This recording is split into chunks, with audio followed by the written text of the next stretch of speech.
Now it's time for Straight on the Point with Jesse T. from some undisclosed location somewhere in the world. Now, ladies and gentlemen, here's Jesse T. Well, it's good to be back with you. The Brown Beauty is back on duty. On the Power of Voices at www.thepowerofvoices.com. You can check la cambachinga la bombalapa pa fika kishinko ndayanka.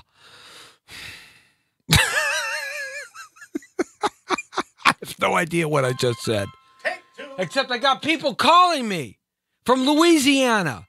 Why is this person calling me from Louisiana? What in the world? Let's see. Yes. Can I help you? Yes.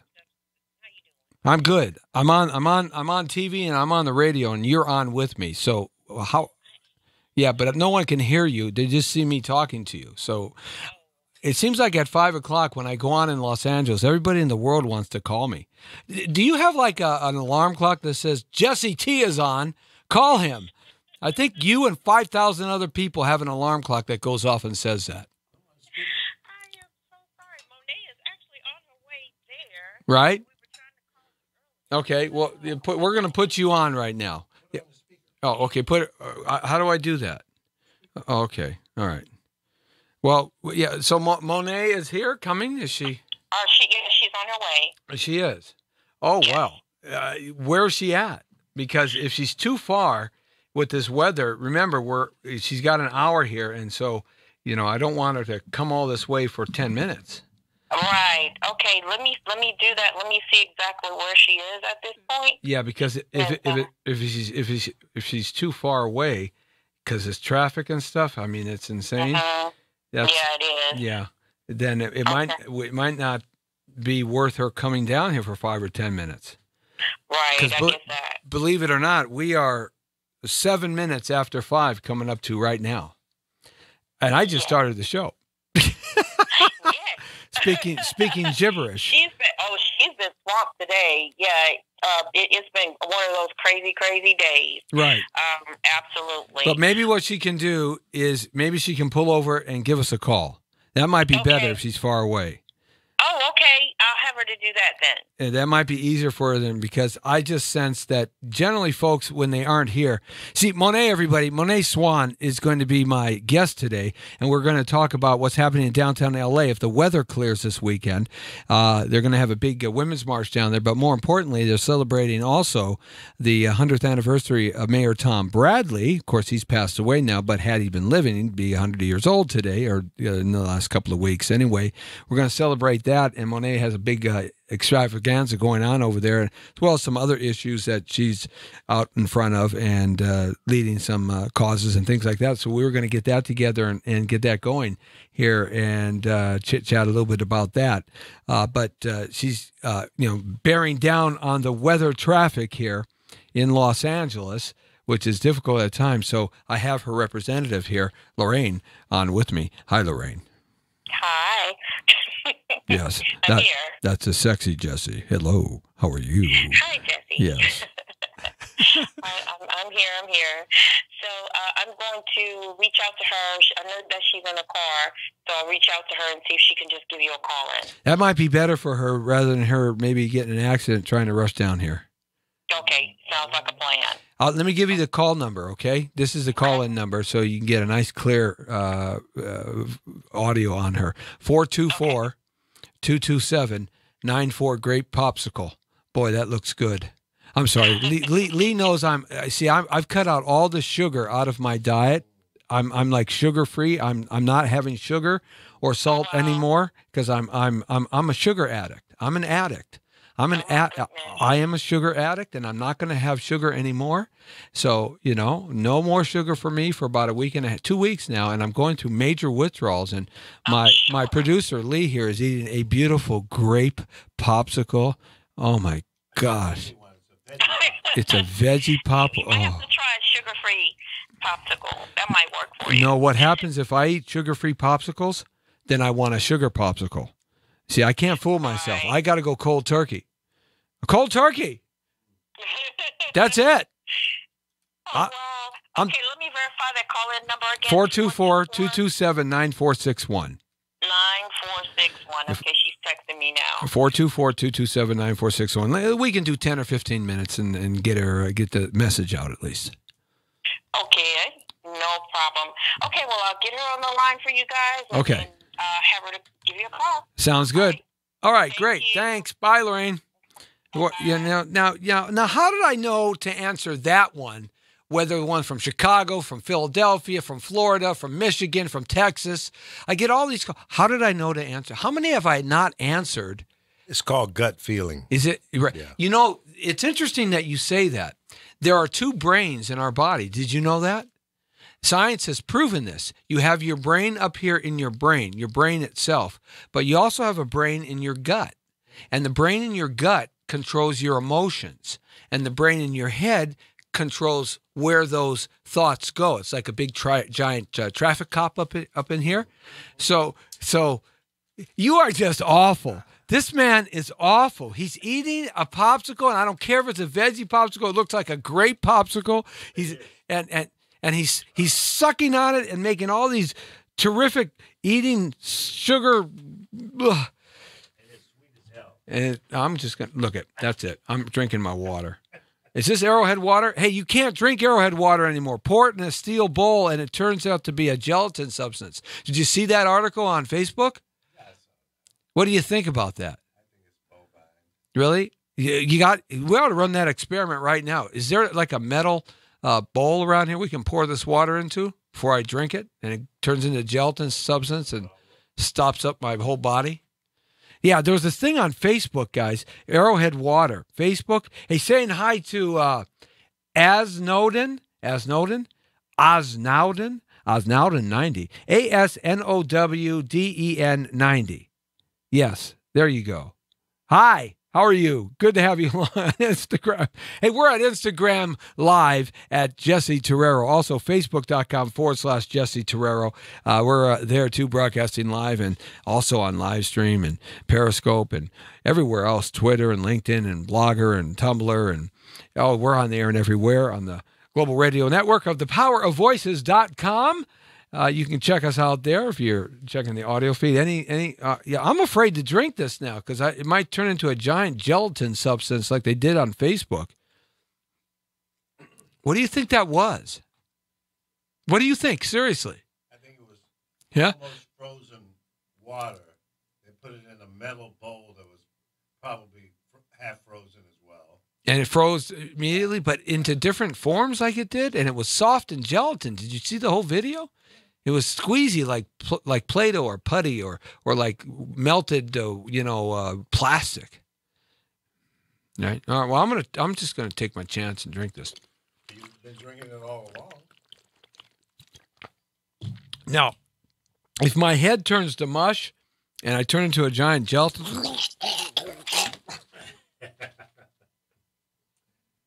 I think someone had it out for Arrowhead Water, maybe a former employee, and they concocted that thing. I think it was one of those. You think so? Urban myths. Yeah. Mm-hmm. Scary though, huh? Did you see the one where it looked like clear little fish?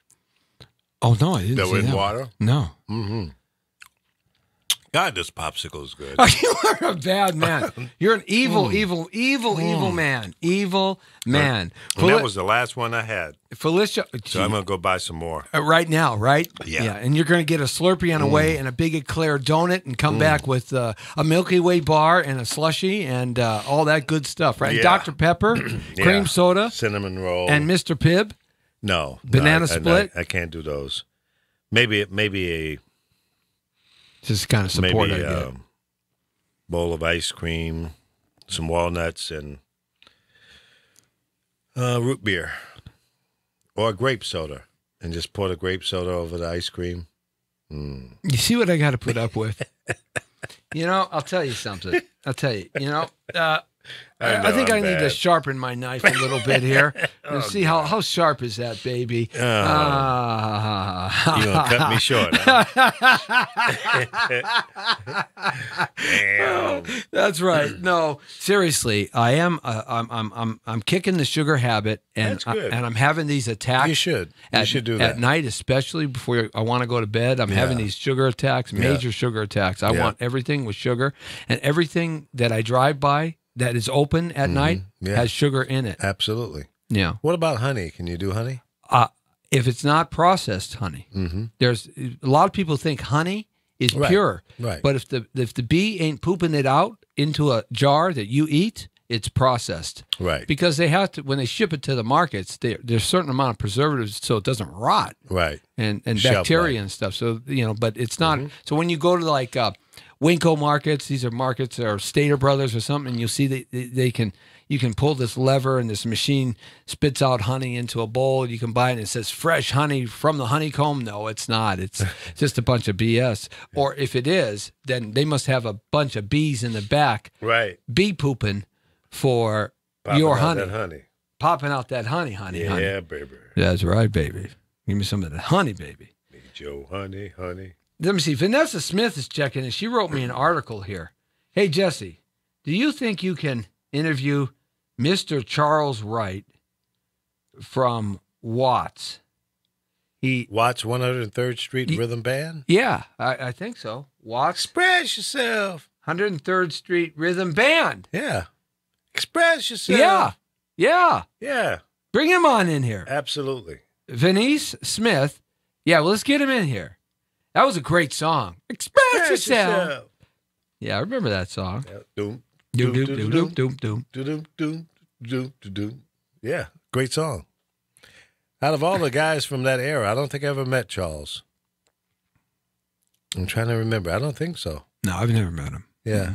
That was late 50s? No, 60s. Early 60s. Yeah. Maybe 63, 62, 61, something around there. Because music changed. The minute Motown hit, music changed. That was a good song, though. Felicia Moon Realty is checking in. Thanks a lot, Felicia. Yeah, Venice, hook it up for us.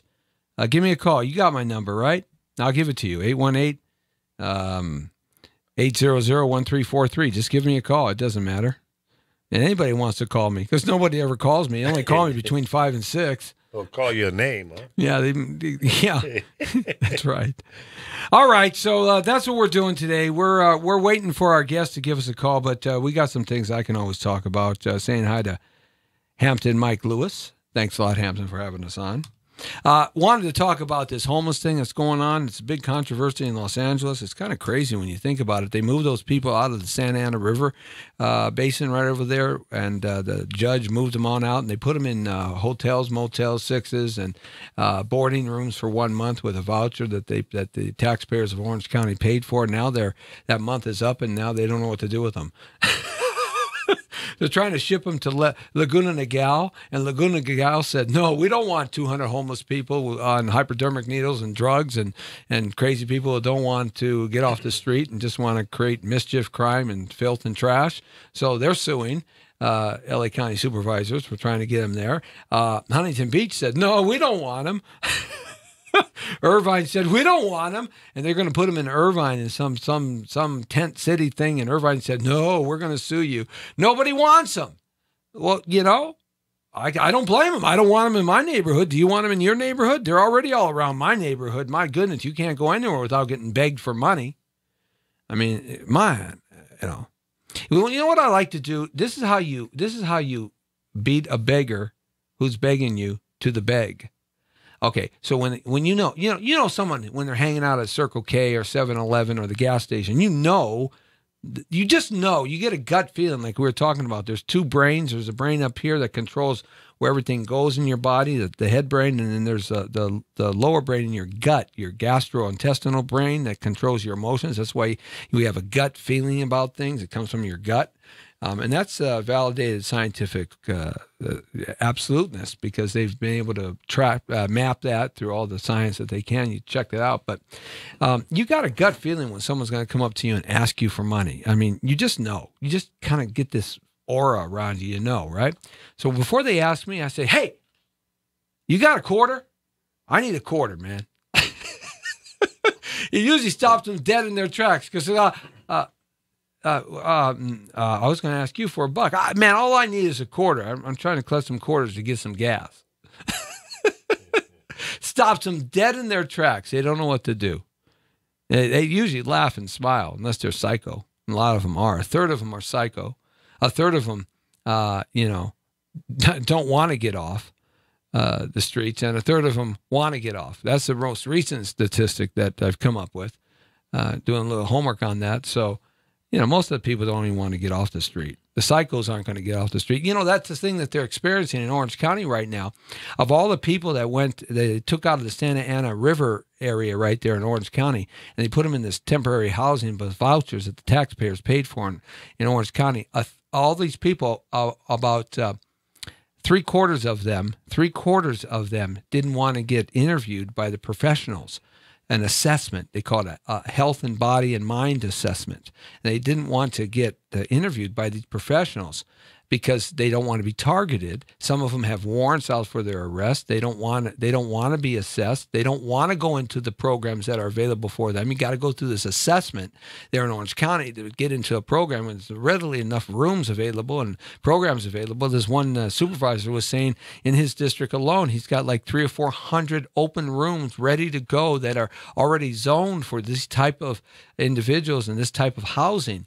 Already vacant. No one can put in there. And the reason why no one's in there is because none of the people that they ever pick up homeless want to go into a room, because then they have to be assessed and monitored, and they have to do certain things to get off the street. They got to get educated. They got to get cleaned up. They got to get medically sound. They got to get physically sound, mentally sound. They got to try to get a job. They got to do all these things that take responsibility and accountability. They don't want to do that, so now these rooms sit vacant.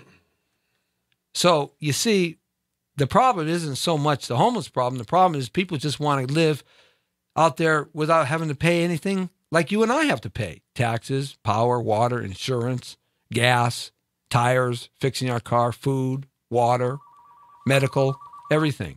So that's really the key in that respect. So when you start looking at that, that's really the issue. The issue is they don't want to get involved. Why should they? It's what, $30,000 to $60,000 worth of freebies? Nah. I wish I could get $30,000 to $60,000 worth of freebies, that's for sure.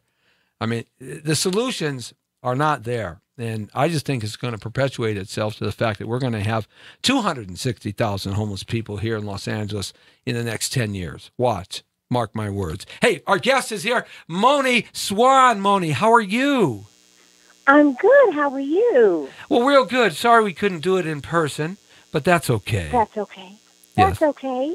I'm with you in spirit. And you are with me in spirit and sound. And Moni Swan, everybody, just a wonderful, hard-working lady. She's got lots of causes that she's in front of, and she's talented and beautiful, and just a bundle of fun when you meet her in person. She's quick, and she's got wit, and she's going to pay me $25 at the end of this interview because I'm giving all these nice accolades.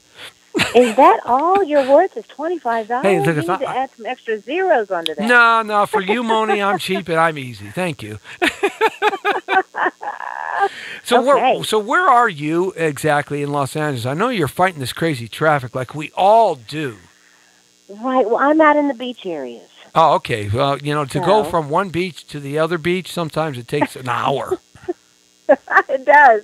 Sometimes just going, from one light to another may take 15 minutes out here. So. Yeah, it took me to go 3 miles yesterday, and it wasn't raining. It took me to go 3 miles on the freeway, 40 minutes. Wow. 40 minutes. Yeah. And it was the stretch of the freeway that I was on yesterday at the particular time where there was no off ramps. I couldn't get off. So I was stuck for those 3 miles. Wow. So I was sitting there trying to do my relaxation drills and meditation and breathing through my nose and doing chi and trying not to be frustrated. And, that's stressful just enough as it is. Has that ever happened to you? Oh, absolutely. Los Angeles freeways and streets, we have a lot of people trying to go a lot of different places at the same time and get frustrated. So it's... I think there's you just too many have to say, people. put on your music and kind of just lean back. and drive. I've always said LA's a beautiful place. The only problem is there's too many humans. Well, you know what? I have something like that. I'd like to not have to use the public toilets because everybody in the public has used it. So I agree with you with that. That's sort of like an oxymoron, isn't it? In a Yes. lot of ways, like jumbo shrimp, right? You know, like in and out. Absolutely. You know, right? Yeah, it's an oxymoron. Public bathrooms. Oh my goodness.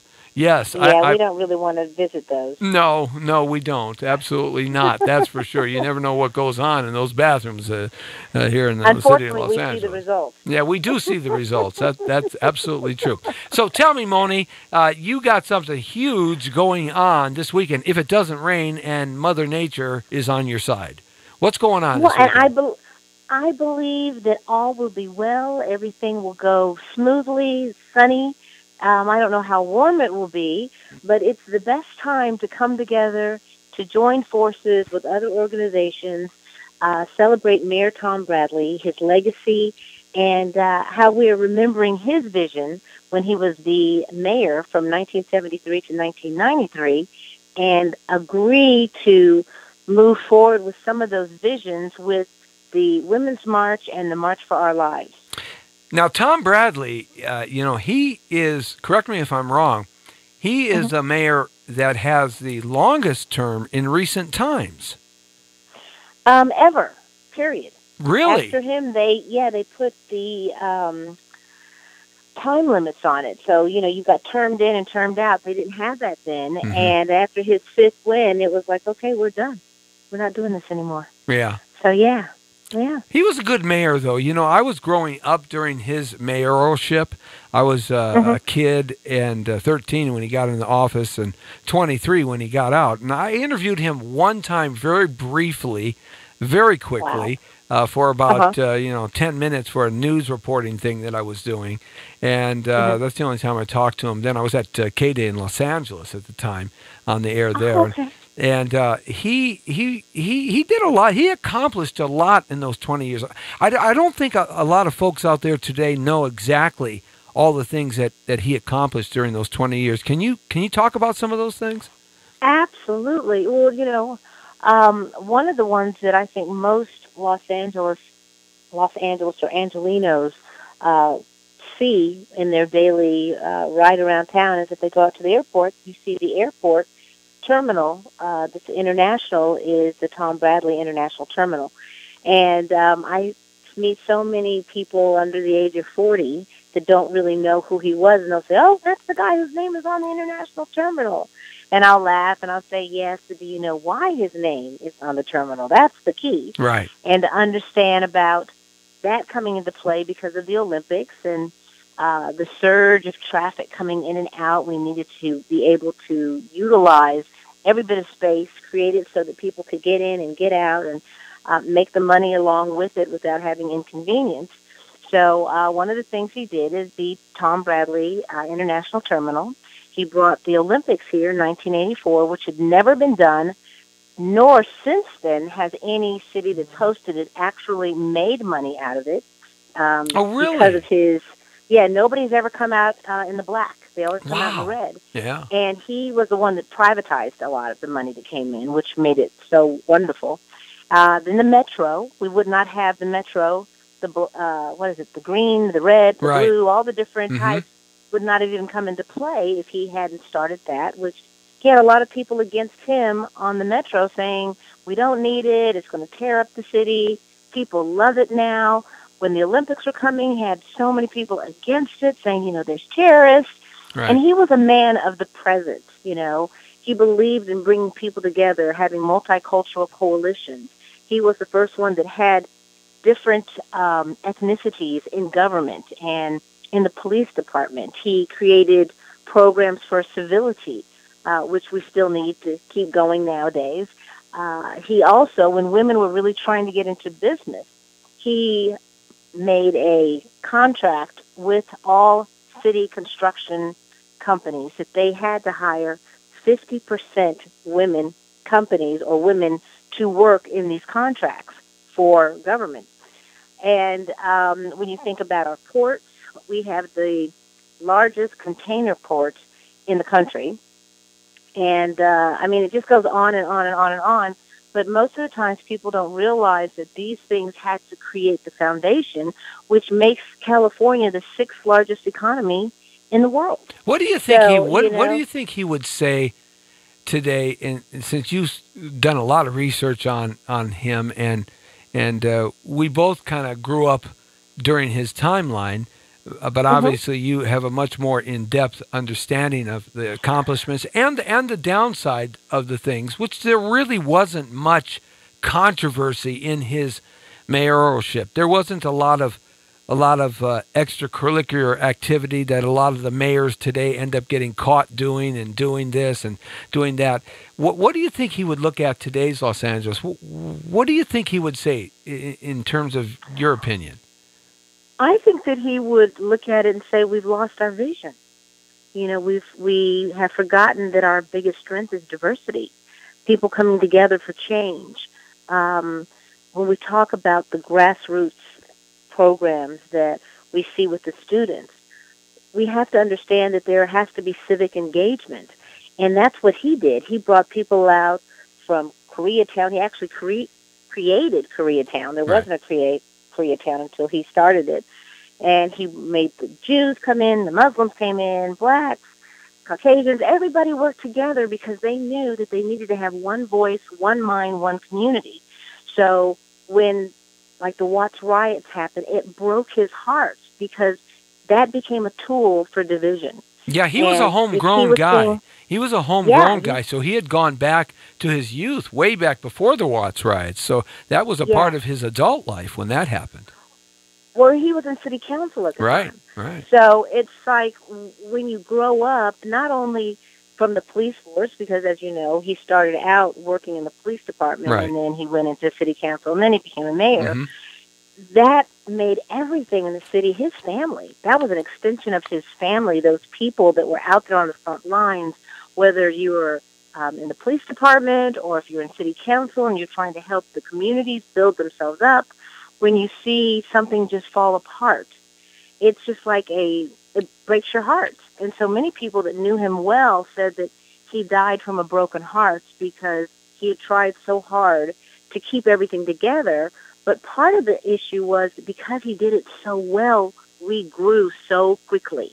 Yeah, and he wasn't a flashy guy. When something grows fast, it's hard to keep together. He wasn't a real flashy kind of Hollywood flashy guy, always looking for the glitz and the glamour and the paparazzi and the newest headline that he could attach his name to. He was sort of like what one viewer and listener is saying, Venice. He was a real down-to-earth brother. He was a real down-to-earth kind of guy. You know, he was your everyday kind of guy. That's what I remember about Tom Bradley, is that he was your everyday kind of person. Well, and let me add on to that, because one of the things that, in doing my research on him, I met him during the 1984 Olympics because I was the first person out on the field with the country Algeria. And when you get to meet a man of his stature, he's so tall. He was so tall and so good looking and very regal. You know, he wasn't elegant. The guy that you would see like hanging out in some jeans or something. That wasn't his appearance. But I will tell you this wonderful story. There was a young man that came up to me at an event, and he said, I want to tell you the story about Mayor Bradley. And I said, okay, well, what is it? And he said, well, I was just a kid at the time, and he was living in the mayor's mansion, and my car broke down on Wilshire, and I didn't know how to change a tire. So I'm out of the car. I'm looking around. This Lincoln Town car comes up behind me. He gets out of the Lincoln Town car, and he says, Mijo, what's wrong? So the guy is Hispanic, right? So he's like, you know, that's an endearing statement to Mija, Mijo. That's a very endearing statement in Spanish. Exactly. It's like, you're my family. Right, what can I do? Mm-hmm. And he said he then proceeded to push the car over to the side and taught him how to change the tire. What mayor do you know nowadays would do that? None. You know, he was just an exceptional person. An exceptional human being, you know, outside of being the mayor. He cared for everybody. And it was rough back then politically in the political climate. Yeah. But nowadays it's even worse because we've forgotten all of the benefits that we learned about coming together back then. And because we've got a very divisive political climate now that's Yeah. trying to separate instead of bring us together. It would be which is interesting. why we decided. It would be interesting to see what his take would be on the homeless problem and the lack of city services, like the trash pickup problem that's going on right now in the city of Los Angeles, and the infrastructure problem, because he was a guy that always looked to the future to make things better in terms of the infrastructure and the cleanliness of Los Angeles was real important to him. That image of Los Angeles was real important to him. Oh, yeah, because he brought everybody to Los Angeles and treated them very, very well. But I'll also tell you, with respect to why we're all getting together in Grant Park regarding gun violence, Bradley had really endorsed this Proposition 15, which was a statewide ballot initiative that would have put a freeze on purchases of new guns. And so actually that hurt him because people didn't want to give up their guns at that time. Well, they still and he don't. said, you know what, it's like, I don't care. This is really what we need to do. And so when we think about how we all came together, and it's kind of a cute little story, we had been planning his 100th anniversary since last year. And so we had Grand Park all locked down. We were going to have dignitaries and celebrities, and it'd be a very, very nice time to bring your family and enjoy the benefits and, introduce him to some and reintroduce him to others.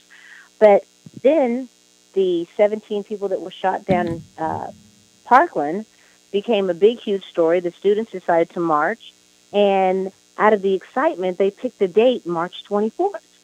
And so I'm sitting there with my project manager, and I'm thinking, March 24th? 24th? That's the date that we have. And so now I'm really looking at the television. It says, yes, we're going to start a purging, and we're going to march all the way down to Grand Park. And I'm like, we're in Grand Park. How's that going to happen? We're already in Grand Park. So I called the organizer, and I said, hey, we're in Grand Park. Where are you guys going to go? And they said, well, we're probably going to have a few $100,000. And I said, well, 100,000 people. And I said, okay, well, then we need to come together on this because Mayor Bradley would have supported this. Mm-hmm. And that's how all this came about. So we're really excited about it. It's going to be a big event. They're expecting, from what I understand, a couple 100,000 people out there this year. Actually, 500,000 because they're saying it's going to be larger than the Women's March. So it's going to be pretty fantastic. And it's especially great from my point of view because so many people have forgotten Mayor Bradley. Right. And they don't know what he's done. So to be able to get in front of this audience of millennials that, should have an appreciation for a man who really gave 20 years of his adult life to Los Angeles to make it what it is, create its downtown skyline and everything else. It's a perfect time to say how his vision follows up with the gun violence, the civility, the understanding, the mental health issues. He brought a lot of things together so that we could succeed. But over the last, I'll say 6 months, a lot of those things that were in play on the federal level are no longer there. Right. Well, there's a lot of division in the country about a lot of things, and a lot of decisive action being taken on both sides of the agenda, unfortunately. The middle road is something that doesn't seem to be available to most people today to move to, and that's an unfortunate set of circumstances because really I believe America was based on the middle road. Americans seem to always come together down the middle of the road, and no matter what your agenda is on either side of an issue, there's always some sort of halfway point that people come together on, and that's just not being done today. So the separation of individuals and ideas and thoughts and the issues of the day are getting farther and farther and farther apart from each other. And that makes it harder and harder and harder to bring the parties together as time goes on, because then stuff I agree. Stuff I sets think in that we're spending too much time on the results and not on the roots. Yeah, because a lot of the things we're talking about are heart issues and individual issues and mental health issues and public safety issues. Those are the things that really need to be dealt with. The 1984 Olympics was really something. I had the opportunity to go to a couple of events there. My parents were avid pin collectors, if you remember that. Everybody had those the 84 Olympic pins and all of that, and we have my father has every pin that was made for the 1984 Olympics, and so we were real big fans, and it was really terrific to see all the murals that were painted along all the stretches of highway, the walls near the freeway, and in fact, one of Los Angeles' best muralists, Ruben Soto, painted the mural underneath Sunset Boulevard on Alvarado going towards Echo Park of Sylvester Stallone and his son and the pastor there. Wow. Yeah, he painted that, and he also painted the mural coming down the 5 freeway as you approach Stadium Way or the police, LAPD, and Allegiant Park on the right side. There used to be some joggers right there on that big piece of cement, that the retainer wall there that the Caltrans owned. He painted that mural and many others. And LA was really something in '84 with that Olympic buzz that was happening. And with the Olympics coming up again here in Los Angeles, I certainly hope that we can get and generate that kind of buzz again, that kind of good heart feeling, you know? Do you think we're going to be able to attain that again? I do. I think it's getting the right people in place. I mean, one of the next events that we're doing is having a plaque being put up in the Los Angeles Memorial Coliseum, and we're going to have the ambassadors there and a lot of the Olympians, and that's going to be June 16th, I think. And it's just bringing that spirit of oneness again. The athletes came together, people came together and celebrated their accomplishments, and you know, when you can sit down and put all of your differences aside and you can enjoy music and you can enjoy the expert level of professionalism the athletes bring, it just, brings the level up all around the city. Everybody's happy and they're happy to see other people and enjoy what's going on and celebrate. It's a great time for all. Of course, we have here in Los Angeles what we didn't have then in the rest of the country is the fear of terrorism. Against large groups of people meeting in certain areas, and the security will be really something to to deal with there.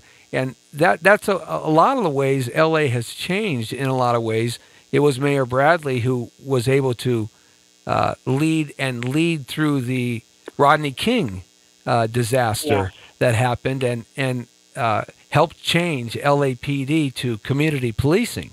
That with Chief Willie Williams, who came in from Philadelphia after Chief Darrell Gates retired. So, but Mayor Bradley was part of the leadership of that change. Absolutely. He championed a lot of that civility movement that the communities were so in need of. When you think about the things that were going on, especially when we talk about minority issues, urban issues. He had to be the first one to buy property in Leimert Park because at that time it was completely white. Yep. And he wanted to get in and show people that there was nothing to fear. Maybe you didn't know that, black people were okay, but I'm going to move in right next door to you. Right. I'm going to show you that my family is no different from yours. Right. And you're going to see that we don't need to be divided. We need to come together. And I think one of the things that we need to continue to remember about his vision was oneness and multicultural coalitions. Because it doesn't matter what your agenda may be, if you don't look at it from the perspective of all of us being together to do it, then it's not going to be successful because you can squash one group or the other group. But when we all say, this is our fight, we all need to come together on this. That's when change occurs. And right is right and wrong is wrong. It doesn't matter what color you are. Right is right and wrong is wrong. I mean, it doesn't matter what age you are, what sex you are, what religion you are, what preference you are, whatever you want to be. Right is right and doesn't change, and wrong is wrong and doesn't change. And people have an innate feeling, unless you're a psychopath from birth and you have a disorder chemically from birth, you know when you're doing wrong and you know when you're doing right, especially if you grow up in any society in the civilized world. And even what would be the uncivilized world is certainly civilized to them in their world. So even deep in the Amazon, right is right and wrong is wrong. And this is what people don't understand. And it's not a race issue. It's right is right and wrong is wrong. It's a human thing. It's just called being a human being, Right. And that's really the key. And we've gone away from that. But there's a whole discussion as to why. I believe we have an oligarchy in society now. We're ruling America and the world, and dissension and destruction and destroying is what they want to do, and has proceeded to do it for quite a long period of time. But that's another discussion. Certainly the times have changed, though, since Mayor Tom Bradley. So I think this weekend is a good thing to kind of harken back to the days when people had a little more logic and common sense in a lot of ways. You know? I guess common sense isn't that common anymore, right? Yeah, it's like, right. Sometimes I question my common sense to being common because I'm uncommon, because the common sense I know isn't common anymore. And quite frankly, I don't know what common is anymore, so I'm uncommon. So I ain't got no common sense either. Geez, I know that's a big round circle, but what can I tell you? So you got lots of things going on, Moni. Tell us a little bit about some of the stuff that you've done over the years, and let the folks know, who you are and some of the cool other things that you got coming up. I know this is a big event, but what do you got coming up too as well? Well, a lot of this is kind of going around Mayor Bradley's 100th anniversary for this year. Mm-hmm. My company, Collaborative Expansion, really deals with the mind, the heart, creating a better self-empowerment for individuals, because we believe that when you talk about shooters and you talk about bullying, there is a self-esteem issue there. There is a part missing from that person's heart that needs to be healed. Mm-hmm. And so we do things where we mentor kids around the country to understand who they are, how to speak out, how to be strong. And that's what we do when I'm not doing that. And when I'm not doing the mentoring and I'm not doing an event for Mayor Bradley, then I'm also a vocalist. And I'm going to be going back in the studio, and I just kind of do jazz on the side, and that's kind of fun. But I've worked with victim witness advocacies all over the country, and it's fun to see people come together and grow. Did something happen in your life? Did something happen in your life that kind of put you in this direction of being a person that wants to help folks and mentor and help victims? Or is this something that you've always done your whole life, has been kind of part of your life, the giving of yourself to help the others first? Is this something that has come to you, or something happened in your life? No, you know what? This is something that I've just done since I was a child. Mm-hmm. I always kind of, when I saw somebody being taken advantage of, I felt like that was my duty to step in and try to help. Right. And, of course, at times it hasn't always turned out well. Right. But I think when you get in there and you realize that nobody else is going to help them, then you say, okay, well, let me come in and do this. I guess this is my responsibility because nobody else is going to move.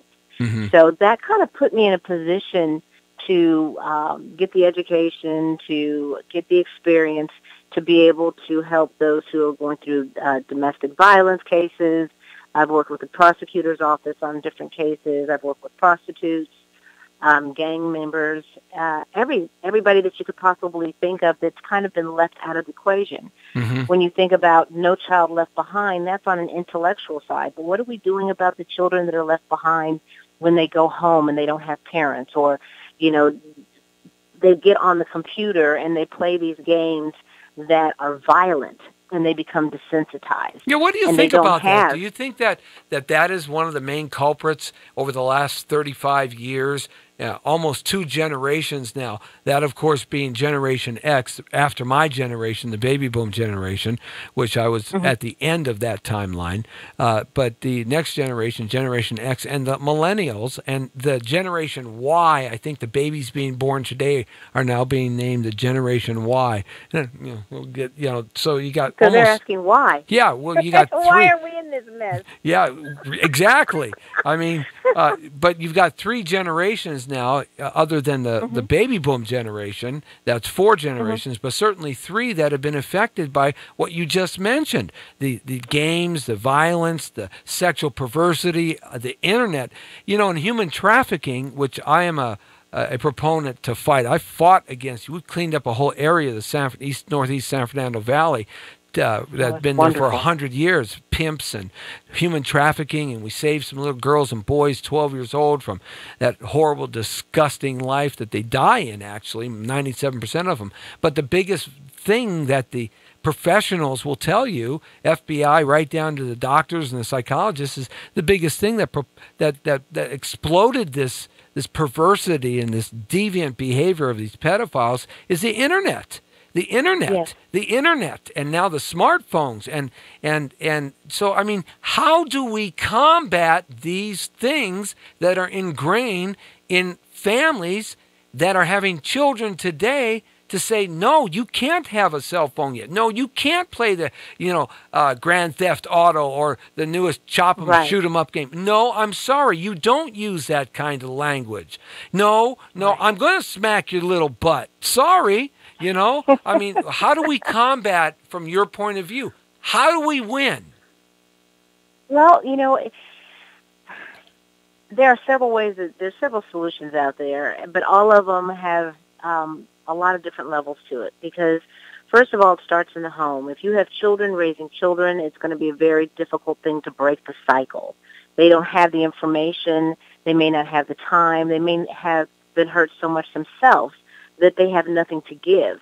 And so what happens is that they need to have somebody who's going to babysit, so they set them down in front of the internet or in front of a game, and they don't realize that they're brainwashing their kids right then and there because they don't have the time to do it. Maybe they're working 2 or 3 jobs. Whatever their certain situation is, those kids are growing up with other kids trying to teach them the wrong thing because they think it's the fast thing. And we all know that getting someplace fast and not knowing how to deal with it is worse than not getting there at all, because if you get into a situation quickly and you're not prepared, it was better for you not to go and make those steps towards it. So when you have kids that are coming out of single-parent homes and the mother's working 2 or 3 jobs, you've got to figure out, what do we do for them after school, which is one of the things that Mayor Bradley did with LA's Best. So he created an after-school program because he saw back then the latchkey kids is what they used to be called in my generation. Yes, I used to tease my mother and tell her, I'm a latchkey kid. You make me come in the back door. I can't even come in the front door. I can't even have a key to my house. I got to come to the back fence and to the back door. And I said, no one's home when I come home. I'm a latchkey kid. I used to tease them, right?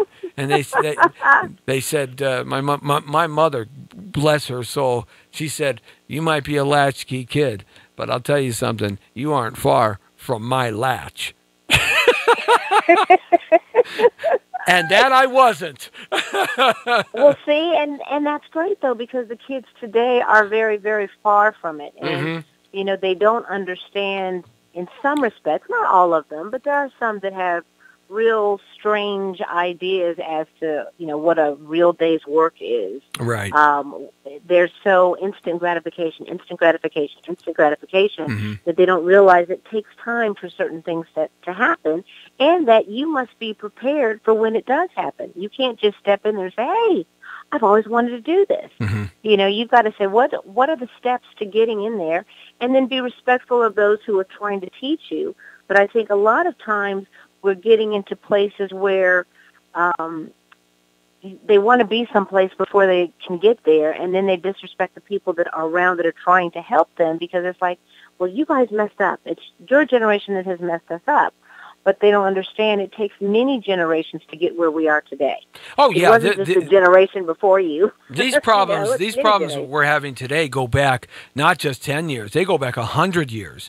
I mean, if you start look at why in the greatest country in the world will we feed the planet Earth out of the heartland of America, okay, why is there hunger in this country? Why is there homelessness when there are rooms available for people to live? Why? I'm constantly asking why. And you have to ask yourself, why do we have 100 million people on some sort of government assistance program throughout this great nation? 100 million people receiving something from a government assistance program, to one little thing to a whole lifetime of stuff, which is $30,000 to $40,000 a year. Why? Why have we allowed ourselves politically, financially, economically to come to this point? And, the only answer that I can come to is because it's designed that way to create indentured servitude or slavery in one form or another. Slavery is slavery. If you make people hungry and sick and can't have good water, you've got control of their life forever, and you put them on assistance programs, you got them. You got them forever. And then you can kill them. I'm getting right to the point. I mean, they did it to the guys and gals in the South. They gave them VD, in the 1940s. Yeah. I mean, and don't you think the chemtrails above are killing us all? And the GMO food that's got no vitamins, but the fast food has got nothing but sugar, salt, and carbohydrates in it. No wonder we got obesity and kidney problems and liver problems. No wonder we're dumb in the brain, because the brain is filled full of sugar, which shuts down the ability for knowledge to be spread through your nerve endings. I mean, I can go on and on and on, Moni. Don't get me going. Put me on stage. Well, I mean... all of that is true, but what about our basic need of water? There should be no issues with clean water in the United States. Why does Nestle Corporation, Moni, why does the Nestle Corporation CEO not 2 months ago said at a closed CEO directive meeting that just to the stockholders, they said water in this world is not a right. It's not a right. It's a privilege. And we're going to own all the water in the world. And Nestle does. You know, the Nestle is the largest owner of lakes and rivers and underwater aquifers in the world. Did you know that? No, I did not. They control water. They control the water. They're going off to the Amazon now in South America and buying up the water rights of the third largest underwater aquifer in South America right now. They're buying up those water rights so that they can drill for water and control water. You see, I mean, why do we allow this to take place? Why has the generations happened? What has gone wrong? Well, I think when you talk about distractions, and you have people that are in survival mode. Mm-hmm. Survival mode trumps distractions. Yeah. You know, you're like, okay, I don't have any electricity, or I can't pay my water bill, or, I don't have food, or I don't have a job, or I don't even have a place to live. And I think in L.A. it's very sad because downtown where there's so many homeless, if you go 2 blocks one way or 2 blocks another way, you'll be right there with a loft that's $5,000 or $6,000 a month. Yeah. And right outside you'll see somebody in a shopping cart with a pillow and a blanket. Right. And so, once again, we have to go back to our morals, our beliefs.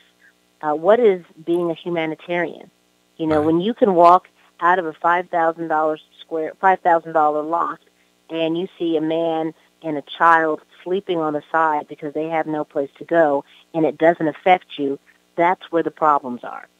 We have to be able to look at each person as a human being and say, should anyone live like that? And the answer is no. What about the big pharma?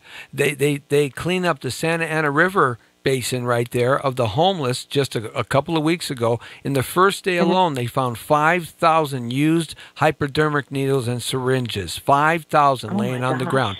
And they clean up San Francisco. They spend $30 million a year cleaning up the public centers of San Francisco. And they have tens of thousands of used hypodermic needles. That's big pharma addicting our children into addiction from the time that they're born. And when you have that, when you get addicted to sugar is an addiction. It's the world's largest addiction, okay? Yeah. Not alcohol, not opiates. Why are we in Afghanistan? Why did the Taliban burn all the poppy fields down in Afghanistan? We got rid of the Taliban. The CIA goes in there and grows the poppy fields. The United States Army protects them. And all of a sudden, in the last 3 years, we have opiate problems. Why? Right. Are you telling me that none of that is interconnected? Are you telling me that none of that is what they want?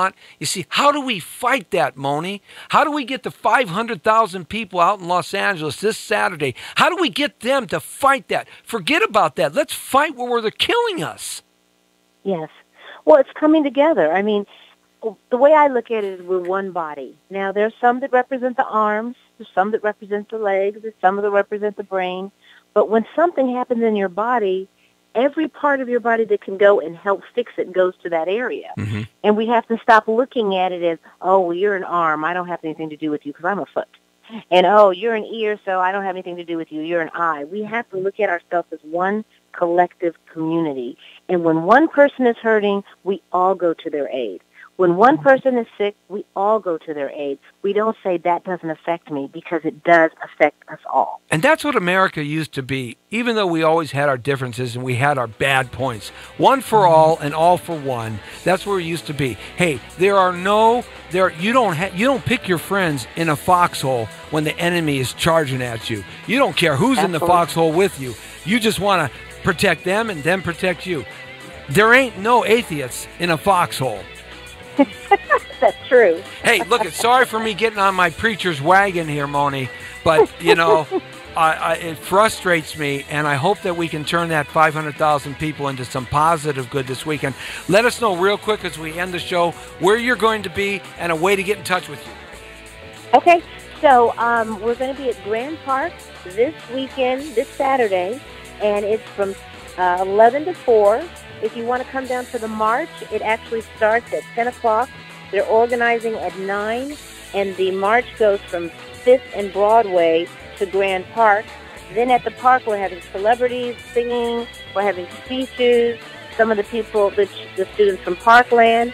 And you can also go on our website, which is www.mayortombradley100.com.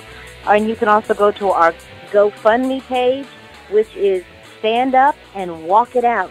Because once you stand up, you must take action. That's what Mayor Bradley did, and I want to see you guys down there this Saturday from 11 to 4 at the rally in Grand Park. Okay, thank you, Moni Swan, and you got to promise me you're going to let me get up on stage and say something. Ah! Well, come on down. The Jesse T. Show. Get your media credentials. Thanks a lot, Moni. The Jesse T. Show coming at you every day, 5 to 6, right here on thepowerofvoices.com, Facebook, and YouTube. We'll see you. The Brown Beauty's off duty. Yo, we're out of here. See ya. We do everything here, even crazy activities like this. 500,000 women in L.A. Oh, my goodness.